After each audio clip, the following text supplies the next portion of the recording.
Good evening to everyone. आज एक बात मेरे मन में बहुत ज़्यादा खटकी, तो सोचा कि आप लोगों से मैं शेयर करूं इस बात को। शायद आप लोगों के साथ भी ऐसा कभी हुआ होगा। जैसे कि मैंने पहले भी कहा है कि मेरे पापा की तबीयत बहुत ज़्यादा ख़राब थी। पिछले इसी महीने के 5 तारीख से 14 तारीख तक वो अस्पताल में एडमिट रहे और आईसीयू में भर्ती रहे। जब वो आईसीयू में भर्ती थे तो डॉक्टर साहब ने एक इंजेक्शन उनके लिए लिखा। वैसे तो दूसरे दिन उन्होंने प्रोवाइड करवा दिया था जन औषधि से हमको, आयुष्मान से, thanks to doctors and staff.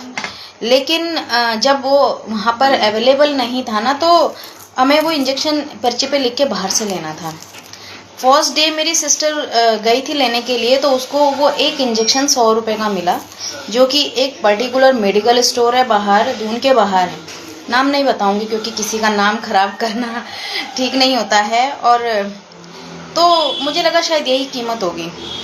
उसके बाद क्या हुआ कि दूसरे दिन जब तक वो दवाई आई नहीं थी, क्योंकि वो जो जन औषधि से दवाई मिलती है उसमें थोड़ा प्रोसीजर में टाइम लगता है, और इंजेक्शन सॉरी। तो दूसरे दिन मैं गई इंजेक्शन लेने के लिए, लेकिन मैं किसी और मेडिकल स्टोर से हमेशा दवाइयाँ लेती हूँ और सही दामों पे मुझे वहाँ पर मिलती है। वहाँ से मुझे वो 50 रुपये का मिला। अब जब पापा वार्ड में शिफ्ट हुए तो फिर वो पहले वाले इंजेक्शन ख़त्म हो चुके थे जो जन औषधि से हमको मिले थे, और ख़रीदे हुए भी। फिर मैडम ने फिर से कहा कि इंजेक्शन आप बाहर से लेकर के आइए। तो मैंने अपनी छोटी वाली सिस्टर को कहा कि जा करके मेडिकल स्टोर से ले लो। दूसरी वाली सिस्टर को वो फिर उसी मेडिकल स्टोर पर गई जहाँ से 100 रुपये का मिला था। उस दिन उन्होंने वही इंजेक्शन 60 रुपये का दिया। मैं जब वापस गई मैंने कहा भैया इसकी कीमत 50 रुपये, आप 60 रुपये में क्यों दे रहे हो? तो वो मेरे से लड़ने लग गया, कहने लग गया यही कीमत है, तुम गलत कंपनी का यूज़ कर रहे हो। भाई जब डॉक्टर ने मना नहीं किया उस इंजेक्शन को लगाने के लिए जो मैं 50 रुपये का ले गई हूँ, जब डॉक्टर ने उसमें ऑब्जेक्शन नहीं किया तो तुम मेडिकल स्टोर वाले कौन होते ऑब्जेक्शन करने वाले? मैंने उसको वो इंजेक्शन वापस किए, बगल में मैं दूसरी दुकान पर चली गई, तो वहीं पर ही वही इंजेक्शन उसके बाद मुझे 45 का एक मिल गया था। मेरा सिर्फ इतना कहना है कि जब कोई दवाई 45 या 50 की मिल रही है तो हम उसे 60 रुपये में 100 रुपये में क्यों लें? असर तो वो भी उतना ही कर रही है ना। तो आप महंगी चीज़ें क्यों रखते हैं? मैं बताती हूँ क्यों। ये जो मेडिकल स्टोर वाले हैं ना, ये जानबूझ के महंगी महंगी दवाइयाँ रखते हैं ताकि ये कहीं ना कहीं से अपना जो जिनको कमीशन देना हो वो भी निकाल सकें। अब आप सोचिए कितनी धांधली होती है। और डॉक्टर्स ने जब मैं वो इंजेक्शन ले गई तो एक बार भी मुझे ये ऑब्जेक्शन नहीं किया कि आप गलत मेडिकल स्टोर से लेकर के आए हो। उन्होंने उस इंजेक्शन को मेरे पापा को दिया और ठीक भी हुए हैं, वो बहुत अच्छा इलाज करा उन्होंने। लेकिन देखिए ना कितनी बड़ी बात है कि एक जगह एक चीज़ मिल रही है 50 रुपये की, दूसरी जगह मिल रही है 100 रुपये की, फिर वही दूसरी कंपनी का बेच के उसको 60 का देते हैं। दूसरी जगह से जहाँ से मैं दवाई लेती हूँ वहाँ से 45 रुपये का वो मिलता है।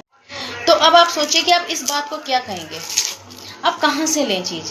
और दूसरा इंसान और इस बात पे कंफ्यूज होता रहेगा कि कहीं मैं सस्ता चीज़ लेकर के जा रहा हूँ या जा रही हूँ, कहीं ऐसा ना हो कि इससे दवाई का असर ना हो। ऐसा कुछ नहीं होता भाई लोगों, कि आप अगर सस्ती चीज़ लेकर के जा रहे हैं दूसरे मेडिकल स्टोर से और महंगी वाली आपने नहीं ली तो उससे असर नहीं होगा, क्योंकि डॉक्टर्स तय करेंगे कि कौन सी दवाई सही है कौन सी दवाई गलत है। हम नहीं जानते हैं, हम मेडिकल के बारे में बहुत कम जानते हैं। लेकिन ये मेडिकल स्टोर वाले जो इस टाइप के हैं ये ठगते हैं, ये जानबूझकर महंगी चीज़ें रखते हैं, क्योंकि इनमें जो है जिनको इन्होंने कमीशन देना होता है और इन चीज़ों का मार्जिन बहुत ज़्यादा होता है और इनको फ़ायदा भी उस मार्जिन में बहुत ज़्यादा होता है।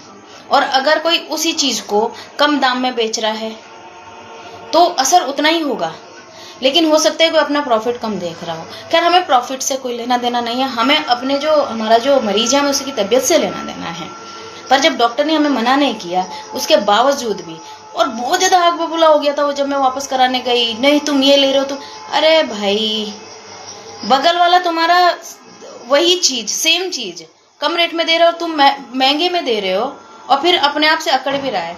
खैर मैंने तो वापस करा दिया था। बाकी इन सब चीज़ों के लिए आप लोग जागरूक रहें, कहीं ऐसा ना हो कि आपको एक जगह कोई चीज़ किस कीमत पर मिल रही है दूसरी जगह महंगी मिल रही है। ये जांचें जरूर, पता जरूर करें इसके बारे में। चलिए ठीक है, आज के लिए सिर्फ इतना ही है। Thank you so much, bye bye.